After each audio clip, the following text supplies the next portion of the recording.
Sir.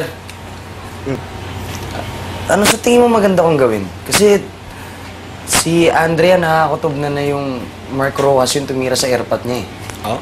Tapos nalaman ko, kailan lang na yung airpot ng kabanda ko na si Paul, tsaka yung Mark Rojas, isang tao lang.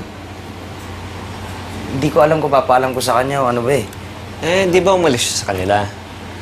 Baka mas mabuti kung hintayin mo muna. Paano kung huli na yung lahat? Eh, ba't mo pa ba kailangan gawin to? Di ba wala na kayo? Siyempre naman sir, hindi tumitigil yung pag-aalala ko dun sa kanya.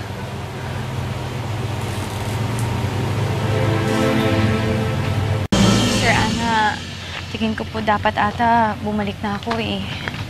Kaya lang hindi ko pa rin alam kung paano haharap sa mga pamilya ko.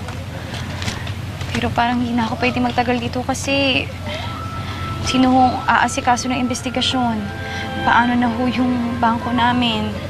Kinakabahan ho ako, baka ho nasa panganib na rin yung pamilya ko eh. Ikaw lang ang makakapag-desisyon niyan. Sister! Sister! Sister! Sister, bakit? Sister Ana, parating na siya dito. Huminahon ka. Sinong parating dito? Sino nakita mo? Kahapon, may isang lalaking umaligi dito sa kumbento. Para bang may hinahanap. Ngayon, nandito naman siya.